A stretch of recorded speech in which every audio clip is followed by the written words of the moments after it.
Salut à tous. 24 heures. Il reste 24 heures avant l'un des matchs les plus importants de l'histoire du PSG. Et oui, ça a l'air tout con comme ça, mais c'est l'un des matchs les plus importants de son histoire. La demi-finale retour. Alors, ça s'est mal embarqué à l'aller. Surtout la seconde mi-temps, parce que la première mi-temps, ils étaient franchement bons. Ils étaient à la hauteur du rendez-vous. Mais la deuxième mi-temps, ils étaient à la hauteur du rendez-vous, ils l'ont laissé au vestiaire.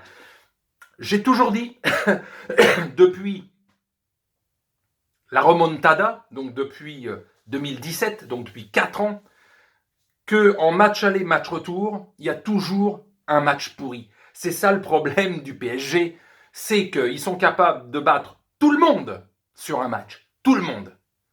Mais quand il y a match aller, match retour, ils merdent l'un des deux matchs. Tout le temps. Alors, est-ce que le match aller, surtout la seconde mi-temps, on le met dans la catégorie match raté, puisqu'ils ont raté leur deuxième mi-temps, ou c'est à demi raté, parce que la première mi-temps était bonne, ils menaient 1-0 et ils jouaient très bien. Je sais pas. Faut espérer que les tauliers, les Marquinhos, les Navas, qui n'a pas été exempt de tout reproche au match aller. Ça n'a pas été le meilleur Navas à l'aller. Donc lui aussi doit une revanche. Et quand lui, il est au top, eh ben, c'est un mur. Que Marquinhos, évidemment, soit là. Il manquera Gay, suspendu.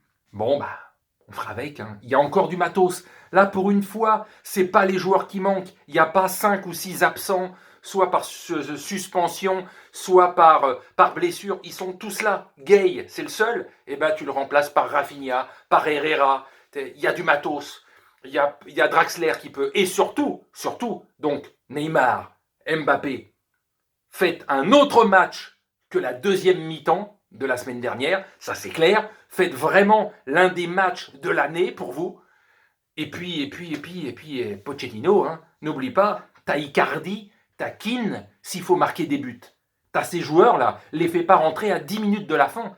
Ça sert à rien. Tu les fais rentrer à une demi-heure de la fin, ou tu les mets l'un des deux titulaires, parce que là, il faut marquer des buts. Il faut marquer au moins 2 buts. 2-0 Paris qualifié, 2-1 c'est prolongation. 2-2, ils l'ont dans le zboob. Donc voilà, ça va être compliqué parce que City est une équipe qui est vraiment bien rodée, bien préparée. Elle joue bien avec des joueurs comme Gundogan, comme Mahrez, comme Foden, comme De Bruyne, qui sont vraiment tout le jeu se fait au milieu, quoi. Ce sont des milieux offensifs, c'est là. Il n'y a pas de pur attaquant, mais c'est ce milieu offensif qui est destructeur. C'est une très belle équipe à avoir joué. Donc Paris doit réaliser un exploit. Pas l'exploit du siècle, parce qu'ils ne doivent pas battre la meilleure équipe du monde, championne d'Europe, etc. etc. Ils doivent réaliser un exploit parce qu'ils ont été battus à domicile. Voilà, c'est ça l'exploit. Mais sur le papier, Manchester City, même si cette saison, Manchester City semble la plus belle équipe et la mieux construite et qui ne semble pas avoir beaucoup de failles, ils n'ont jamais joué de finale de Ligue des Champions. Donc peut-être qu'à un moment donné, eux aussi peuvent être pris par cette tension, notamment en seconde mi-temps, de se dire « Oh, les mecs, faut quand même se dire la vérité.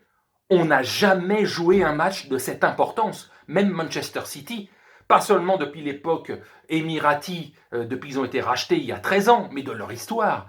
Ils n'ont jamais joué un match pour se qualifier réellement avec l'avantage du score pour le match retour pour aller en finale d'une Ligue des Champions. Ils ne l'ont jamais connu. Donc peut-être qu'à un moment donné, la pression, dans les 20 dernières minutes, est-ce qu'on attaque, est-ce qu'on défend, est-ce qu'on sait vraiment comment il faut jouer à 100%? J'en sais rien. Avec un maître comme Guardiola, évidemment, le mec qui sait gérer parce qu'il en a gagné, mais ça fait 10 ans qu'il a gagné sa dernière Ligue des Champions. 10 ans, donc le mec, c'est pas un habitué tous les 2 ans d'en gagner une non plus. Même s'ils sont, oui, par rapport au match aller, ils ont un pied en finale, mais ils n'ont pas encore le deuxième. Donc, aux Parisiens de faire le match de l'année, hein, au moins une mi-temps de l'année, à la rigueur, hein, qui foire comme elle allait une des deux mi-temps, mais que la deuxième mi-temps ce coup-ci soit la meilleure, et que c'est là qu'il réalise l'exploit. Parce qu'avec cette équipe, je dis, tout est possible sur un match, le pire comme le meilleur. Alors demain soir, soit c'est la fiesta, parce que c'est un exploit et une deuxième finale de Ligue des Champions consécutive, ou tu te fais sortir par peut-être la meilleure équipe en Europe qui gagnera cette saison la Champions League. Il n'y aura pas de déshonneur à se faire battre en demi-finale par le futur peut-être champion d'Europe. On ne sait pas. Mais bon, je préférais l'autre version, l'exploit, et les sortir. Voilà. Bon allez, sur ce, hein, pour tenir le coup, un petit coup de Red Bull. Allez, je vais vous laisser. Là jusqu'à 23h, minuit, je vais être en pleine forme. Après, ça va plonger.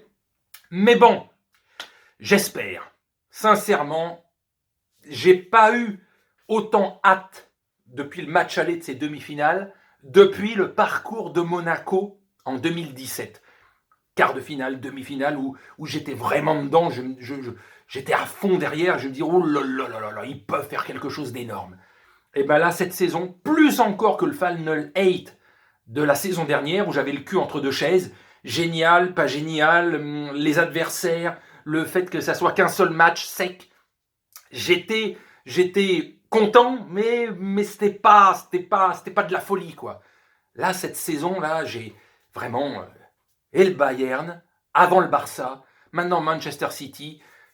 C'est les bonnes soirées de Ligue des Champions. Et ce match, j'ai vraiment hâte de le voir. Alors je vous dis, demain soir, déception ou grande joie. Et la vie continuera. La vie continuera comme depuis plus de 40 ans que je suis le foot. Des déceptions, j'en ai eu plus que des joies dans ma vie. Donc les joies, quand elles arrivent, on les savoure d'autant plus. Allez, sur ce, salut.